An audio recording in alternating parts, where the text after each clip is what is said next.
Salam sejahtera Malaysia, terima kasih kerana menonton video-video dalam channel ini. Sebelum kita mula, jangan lupa untuk tekan tombol subscribe, share, like dan komen. Let's go! Salam sejahtera dan salam perpaduan kepada seluruh rakyat Malaysia. Berita panas hari ini dipetik dari The Third Force bertajuk "Saya tiada kuasa pilih calon, kawan-kawan pula dipancung semasa PRU15." Ismail Sabri. Berita penuh. Selepas menjadi sasaran susulan kekalahan teruk pada pilihan raya umum ke-15 lalu, Datuk Seri Ismail Sabri Yaakob tampil menjawab selepas dipersalahkan pihak tertentu sebagai punca kekalahan tersebut.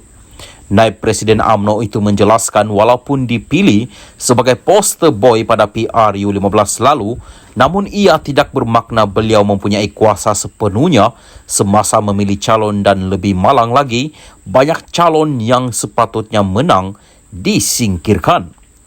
Poster boy dalam PRU15 baru-baru ini hanyalah poster boy. Poster boy sebagai poster sahajalah. Tapi dari segi kuasa sebagai poster boy tidak ada. Sebagai contoh, memilih calon. Kalau saya nak jadi Perdana Menteri, ini bermaksud ahli parlimen itu sayalah pilih sepatutnya, sebab yang menang itu akan bekerja di bawah saya. Saya akan lantik mereka jadi menteri, katanya dalam satu video wawancara yang disiarkan dalam TikTok.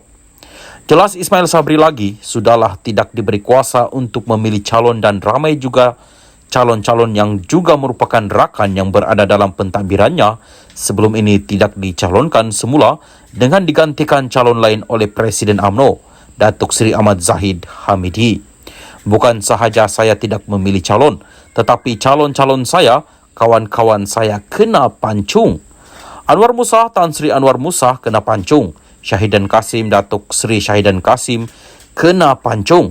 Tajuddin Rahman, Datuk Seri Tajuddin Abdul Rahman, YB Salim Jempol, Dr. Adman Baba, Halmiah Sadiq di antara contoh calon kena pancung, katanya lagi.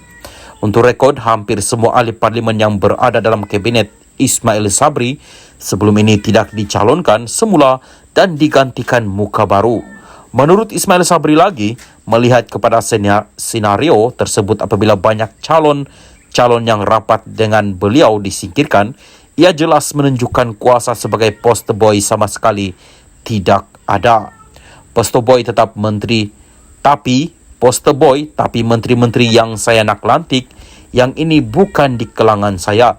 Itu pun dah nampak jelas. Saya poster boy, tapi tak ada kuasa sebagai poster boy, katanya lagi. Malah manifesto yang dibentangkan oleh Zahid secara bersendirian semasa kempen PRU15 lalu bukan dibuat oleh beliau walaupun diletak sebagai poster boy bagi UMNO Barisan Nasional BN. Waktu manifesto diumumkan, saya tiada. Poster boy pun orang tak jelas betul ke saya. Sebab itu dalam pilihan raya ada timbul kempen di mana-mana mengatakan undi BN, Zahid BN. Undi BN dapat Zahid sebagai PM. Dan waktu pilihan raya semua kempen seperti itu, ujarnya lagi. Salam sejahtera dan selamat pagi kepada seluruh rakyat Malaysia. Berita panas pagi ini dipetik dari cabudin.com.net bertajuk "Kalau Mahyadin pun buat salah, apa masalah?" Berita penuh. Susulan pendakwaan terhadap Wan Saiful Wan Jan dan dua individu lain berkaitan rasuah Janawi Bawa, terdapat kecenderungan daripada bersatu untuk terus melompat kepada kesimpulan kononnya sasaran sebenar SPRM ialah Mahyadin MD Yassin. Dikatakan Mahyadin disasarkan bertujuan untuk melemahkan Bersatu dan PN, bukan saja untuk menghadapi PRN di 6 negeri tidak lama lagi, bahkan bagi mendepani PRU16 akan datang.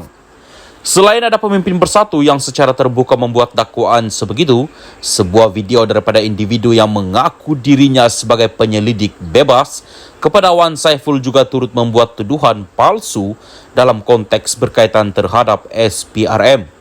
Penyelidik bebas itu menyebut Wan Saiful ditawarkan RM10 juta ringgit oleh SPRM sebagai ganjaran jika bekas Ketua Penerangan Bersatu itu sedia memberi keterangan untuk mengenakan Mahyadin.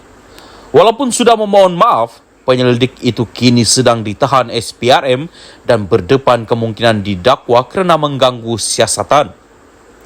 Kalau ia pun nak membuat tuduhan sedemikian, logiknya daripada mana SPRM nak dapat duit sebanyak RM10 juta itu.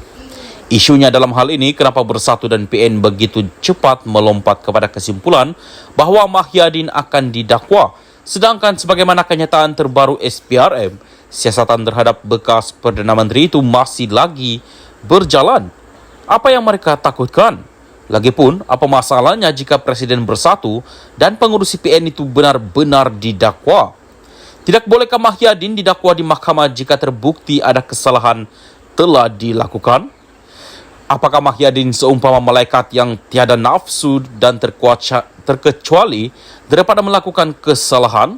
Berkaitan perkara ini, semua kita, khususnya penyokong Bersatu dan PN, mereka haruslah bersikap terbuka dan berlapang dada terhadap siasatan yang sedang dijalankan oleh SPRM.